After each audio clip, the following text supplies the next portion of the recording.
Hey guys, Peter here to tell you about the latest from Agathodaimon, The 7, out March 18th on Napalm Records. The album has 10 tracks, 48 minutes in length, and this is the band's 7th full-length studio album. They are a German gothic black metal band. Now this record is all about number 7. 7th album, 7 deadly sins, the symbolism of the number and how it ties it all together. And just because you have a common theme, it doesn't mean you have an album that's well connected. This record is actually very difficult to work your way through it because each song has a different starting point and a different finish line. It forces you to look at them individually, almost like a playlist, but keeping that theme in the back of your mind allows you to also bring them back into the collective. That is the style, that is the structure that this album offers. From a soundscape perspective, you have different genres dictating exactly where these songs are going. Black metal, symphonic black metal, doom, goth, all of them coming in and working really well in order to create that volatility, that diversity of sound, diversity of approach that really becomes the calling card of the record itself. Having said that, there is something that stays constant, and that is the design and the idea that they wanted to make this album sound as big as possible. I would go as far as to say even cinematic at times. Now, the way they achieve that is by creating a very robust experience, one that doesn't depend only on one factor in order to drive it. This record really lives off of how everything comes together as one, not necessarily how they work as individuals. The only element that really jumps out of that collective are the symphonic elements. I love them on this record. They don't overpower the album, they add melody, they add atmosphere, they add quality to the songs, but always as a layer, always as texture, always as flavor. When you look at the drums, when you look at the guitars, it's very hard to separate the two because that big volume, that big presence is really created by both, working together in unison, not in parallel to one another. This makes the sound at times a little murky because the shapes of the songs are not well defined. So it hurts a little bit of the experience, but as far as creating that big sound, that big volume, that's exactly what it's doing, that's exactly what it's driving it. Using them together, allowing the record not to have one defining factor, but rather depending on the collective. Now, as far as the vocals are concerned, I love the two styles, the clean vocals, the harsh vocals, making the album so engaging, so dynamic from a vocal perspective.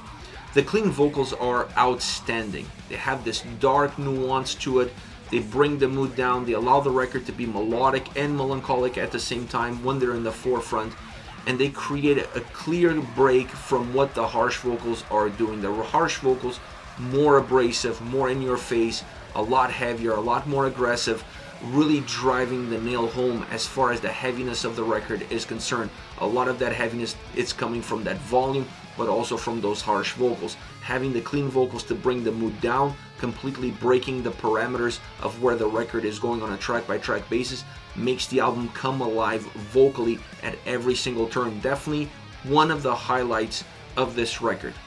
As far as the global all-around, this is an album that doesn't really stand out as a collective. The album itself has strength, but the strength exists in the individual songs. So when you listen to this record and you get to the end of the album, you connect with certain tracks, but the album itself doesn't leave a lasting memory in your mind. You remember the songs, you don't necessarily remember the overall journey or what the record was all about. And that hurts the playability of the album as a whole. It doesn't hurt the quality of the individual songs. As far as favorite tracks are concerned, I want to start off with Ghosts of Greed. It's a heavy track. The drums and guitars pack a lot of that heaviness, and then that heaviness gets better defined by the vocal approach. It's just one thing compounding on the other. Here we go, creating that big volume, that big presence that really pushes through. Then you see a change when the clean vocals come in, the mood changes, the perspective changes, the track itself changes. It goes almost into this type 1 negative mood in terms of how the mood dips, the mood goes down, more melancholic, more melodic, a different vibe from that heaviness, from that compounding energy that you get from the heavy vocals, the harsh vocals, with the guitars and drums all as one. A song that offers two very different experiences, becoming very dynamic, very volatile as you move from one to the next. Next track you have Estrangement, a dark atmospheric song with great clean vocals and great symphonic elements. They really drive home the experience, that dark experience that this song has. The drums do offer some power, they do offer some heaviness, but they're not overpowering. And because they're not overpowering, they allow the atmosphere of the track to stay more consistent and stay more in the forefront.